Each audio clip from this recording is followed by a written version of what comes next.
Chapter 2, in which our hero and his best friend discuss religion and human sexuality with a cavalcade of morons.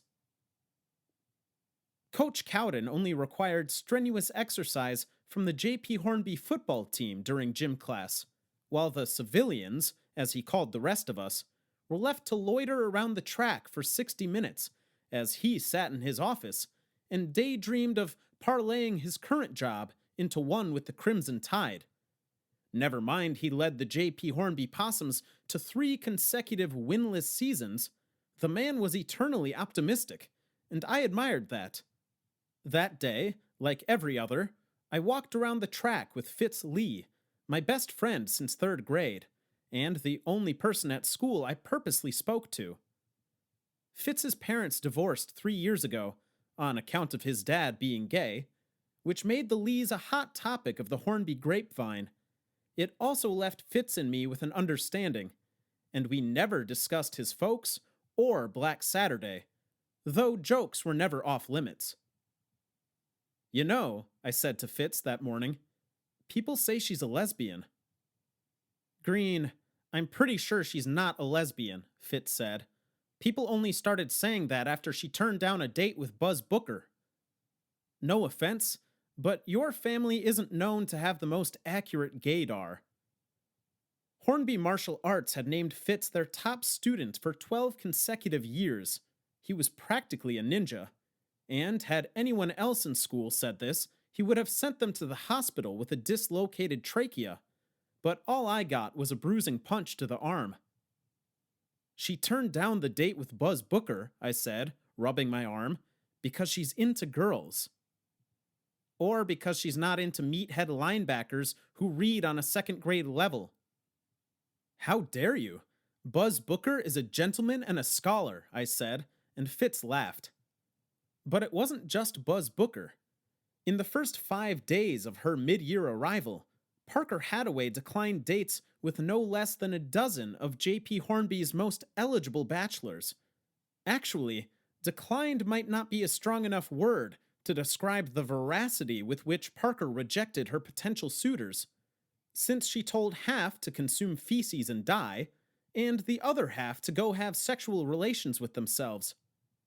After seeing our top guns crash and burn in such spectacular fashion, the rest of the guys at school pretty much left her alone, though her multitude of early admirers gives you some idea of Parker's allure, even if most days she wore jeans and an old army surplus jacket.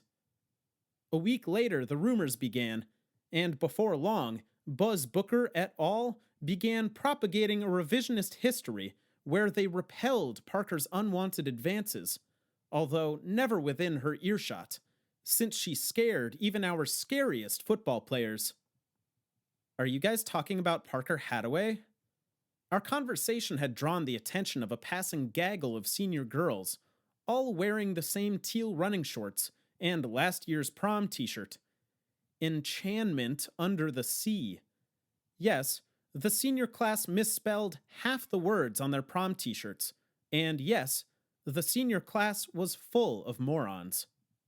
"Yeah," Fitz said, before I could say no. "Green has to interview old people with her for history class." "I heard she's a lesbian," the tallest of the 3 girls said between smacks of gum.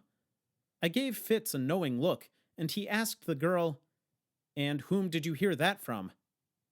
"Buzz Booker," the girl said, and Fitz returned my look.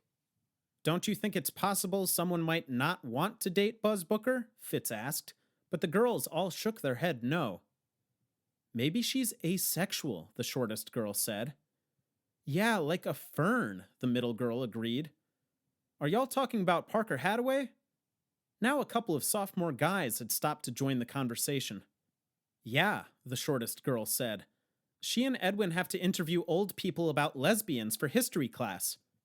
"That's not exactly—" "I don't think she's a lesbian," one of the guys said. "We live down the street from her and her aunt. My mom says they're Jewish, and Jews can't date outside their religion because of the Holocaust and all." "What is Buzz Booker?" the shortest girl asked. "Sith," Fitz said, but only I laughed. "You're thinking of Muslims," the other guy said. Jews can date whoever they want because odds are that person was Jewish in a past life. You're thinking of Hindus, I said. But she doesn't have one of those dots on her forehead, the tallest girl said. I'm not saying Parker is Hindu. Hindus believe in. Never mind. She's a cop. Jeff Parker, our school's most notorious pothead, had stopped to join the conversation. She's not a cop, Fitz said. Like you'd know, gay dad, Jeff said, then flinched and backed away when Fitz half-heartedly karate chopped in his direction. Shaken, Jeff the stoner continued. These cops try and pass themselves off as students, but they're easy to spot. She says she's 17, but that girl is 22 at least. Makes sense, the tallest girl said. I heard she hooks up with that Todd dude who sells iPhone cases in the mall, and he's like 29. If she were really 17, they'd arrest him. I thought she was a lesbian, I said. And lesbians don't want free iPhone cases? The middle girl shot back. Exactly, Jeff said. And why do you think she misses so much school and never gets in trouble? It's because she's in meetings down at the precinct. So has she tried to buy drugs from you? I asked. I don't sell drugs, Jeff said with a scowl, then conceded. But no, she hasn't.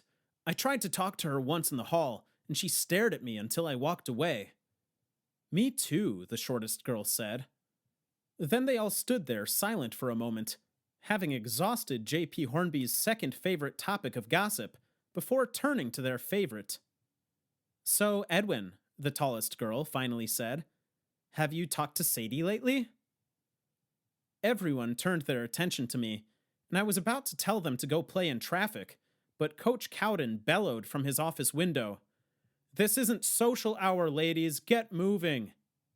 Come on, I said to Fitz, and we resumed our slow orbit around the track, leaving the rest of them to discuss me and the dating practices of reincarnated Jewish lesbian narcs.